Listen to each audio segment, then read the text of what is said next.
Hello guys, welcome back to my YouTube channel Maths Wale, your one-stop solution to all your mathematical problems.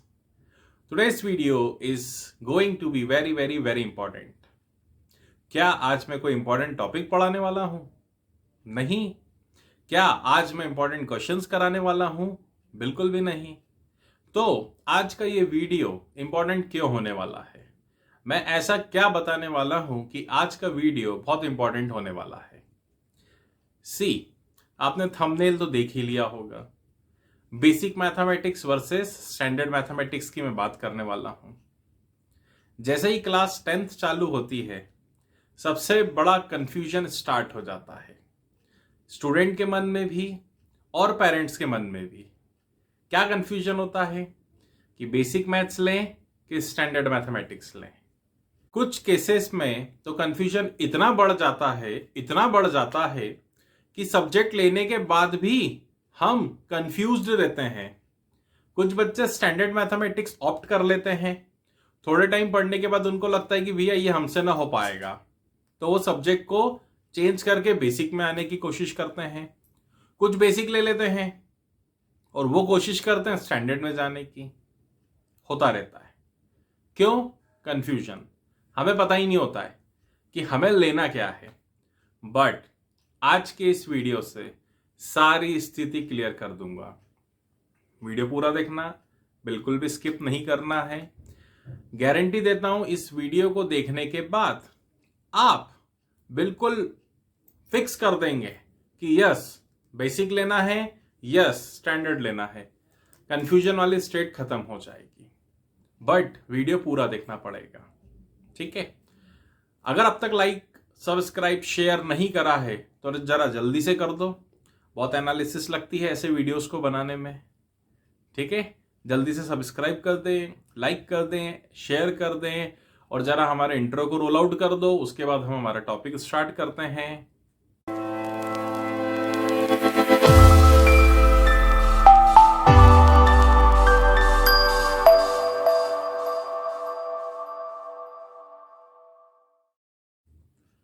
चलिए guys, तो start करते हैं आज के कुछ बेसिक क्वेश्चंस के साथ जो स्टूडेंट के मन में और पेरेंट्स के मन में घूमते ही रहते हैं. सबसे पहला क्वेश्चन, मोस्ट इंपॉर्टेंट क्वेश्चन, क्या स्टैंडर्ड मैथमेटिक्स और बेसिक मैथमेटिक्स की बुक्स अलग अलग हैं? नहीं, दोनों की एक ही बुक आएगी.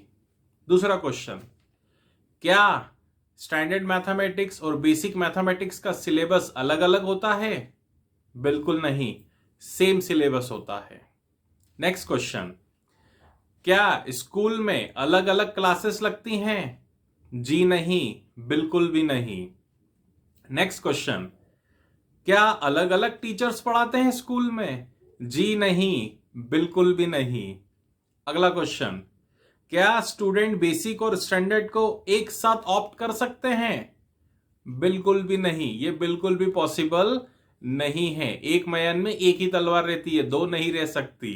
नेक्स्ट क्वेश्चन, क्या क्वेश्चन पेपर अलग अलग आएंगे? जी हां, क्वेश्चन पेपर्स अलग अलग आएंगे. बट कौन से वाले? फाइनल बोर्ड एग्जाम के पेपर्स अलग अलग आते हैं. बेसिक का अलग आता है, स्टैंडर्ड का अलग आता है. डिटेल एनालिसिस करी है, आगे हम उस बारे में बात करेंगे. पहले कॉमन क्वेश्चंस को खत्म हो जाने देते हैं. नेक्स्ट क्वेश्चन, क्या स्टैंडर्ड का पेपर बहुत टफ आता है? बिल्कुल भी नहीं. नेक्स्ट क्वेश्चन, क्या बेसिक वाला पेपर एनसीईआरटी की एक्सरसाइज के शुरू के 1, 2, 3 क्वेश्चंस में से बनता है? नहीं, बिल्कुल भी नहीं. ऐसा सोचना भी पाप है. नेक्स्ट क्वेश्चन, क्या हम बेसिक मैथ्स लेने के बाद 11th 12th में पीसीएम या पीसीएमबी ले सकते हैं? बिल्कुल भी नहीं ले सकते हो. लास्ट क्वेश्चन, क्या स्टैंडर्ड लेने के बाद हम अप्लाइड मैथ्स ले सकते हैं? जी हां, आप ले सकते हैं. चलिए अब आते हैं थोड़ा सा डिटेल एनालिसिस के ऊपर. ठीक है. जैसा कि हम समझ चुके हैं कि फाइनल एग्जाम में हमारा जो बोर्ड का पेपर है, जो सीबीएसई के द्वारा कंडक्ट की जाएगी, उसका पेपर दो अलग अलग कैटेगरीज में आएगा। बेसिक की कैटेगरी अलग, स्टैंडर्ड की कैटेगरी अलग। पूरे साल स्कूल में आपको एक ही एनसीईआरटी से पढ़ना है, सेम सिलेबस है, सेम क्लास में बैठना है, जिसमें स्टैंडर्ड वाले उसी में बेसिक वाले बैठेंगे, या जिसमें बेसिक वाले उसी में स्टैंडर्ड वाले बैठेंगे। पढ़ाने वाला टीचर भी आपका सेम रहेगा। ठीक है, आपकी यूनिट टेस्ट होगी, इंटरनल असेसमेंट होंगे, हाफ ईयरली होगी, प्री बोर्ड होगी, जो भी एग्जाम होगी, उन सब के पेपर एक जैसे बनेंगे। उसमें कोई डिफरेंशिएशन नहीं होता है कि ये बेसिक है कि स्टैंडर्ड है। दोनों पॉइंट्स को ध्यान में रख के, बेसिक को और स्टैंडर्ड को ध्यान में रख के पेपर, एवरेज पेपर बनाते हैं स्कूल में। बट बोर्ड्स का जो पेपर आएगा, बेसिक का अलग आएगा, स्टैंडर्ड का अलग आएगा। क्या डिफरेंस आएगा पेपर में? क्या स्टैंडर्ड का पेपर बहुत टफ आता है? जी नहीं, स्टैंडर्ड का पेपर कभी भी टफ नहीं आता है। स्टैंडर्ड का पेपर सीबीएसई अपने ब्लूप्रिंट के हिसाब से, जो उसका एवरेज पेपर होता है, जो कई सालों से उसका एवरेज पेपर चला आ रहा है मैथमेटिक्स में, वही होता है। तो फिर बेसिक का क्या होगा? बेसिक का ये होगा कि एक ऑन एन एवरेज, मैं फिक्स डेटा नहीं दे रहा हूं, ऑन एन एवरेज बेसिक का जो पेपर है वो 30% as compared to standard paper easy आएगा। सिर्फ एवरेज है, कितना? 30%। ये गलतफहमी बिल्कुल भी मत पालना कि बेसिक लिया है तो हम एक्सरसाइज की क्वेश्चन 1, 2, 3 सिर्फ इतने क्वेश्चन कर लेंगे तो हम बहुत अच्छे से पास हो जाएंगे। नहीं, बेसिक लेने का मतलब ये बिल्कुल भी नहीं होता है। और ना ही स्टैंडर्ड लेने का ये मतलब होता है कि हम एक्सरसाइज के लास्ट के क्वेश्चंस कर लें तो हमें बहुत अच्छे मार्क्स आएंगे। नहीं, पेपर पूरी एक्सरसाइज में से बनता है, चाहे वो बेसिक का हो चाहे वो स्टैंडर्ड का हो। बेसिक के पेपर में नॉलेज बेस्ड क्वेश्चन होते हैं, अंडरस्टैंडिंग बेस्ड क्वेश्चन होते हैं, एप्लीकेशन बेस्ड क्वेश्चंस भी होते हैं, बट थोड़े सिंपल लैंग्वेज में होते हैं। मतलब बच्चा बहुत इजीली उसको सॉल्व कर सकता है। स्टैंडर्ड के पेपर में भी नॉलेज बेस्ड होता है, अंडरस्टैंडिंग होता है, एप्लीकेशन बेस्ड होता है, और HOTS, higher order thinking skill के क्वेश्चंस उसमें होते हैं। ठीक है, हॉट्स होते से ये मतलब नहीं कि पेपर बहुत टफ हो जाएगा, नहीं, स्टैंडर्ड का पेपर स्टैंडर्ड जैसा ही आता है। बेसिक का पेपर कंपैरेटिवली 30% तक इजी हो सकता है। सबसे मेन क्वेश्चन आ रहा है, एज अ पेरेंट अब हमें क्या करना चाहिए, या एज अ स्टूडेंट अब मुझे क्या करना चाहिए? बेसिक मैथमेटिक्स लूं या स्टैंडर्ड मैथमेटिक्स लूं? आप बताइए। तो मैं बहुत क्लियर कर देता हूं, आपको 11th 12th में क्या ऑप्ट करना है उसके ऊपर डिपेंड करता है कि स्टैंडर्ड मैथ्स लूं कि बेसिक मैथमेटिक्स लूं। जैसे 11th 12th में अगर आपको PCM, that is physics chemistry mathematics को ऑप्ट करना है, या पीसीएमबी, फिजिक्स केमिस्ट्री मैथमेटिक्स और बायोलॉजी को ऑप्ट करना है, तो आपको स्टैंडर्ड मैथमेटिक्स लेना पड़ेगा। It is compulsory, it is mandatory condition, right?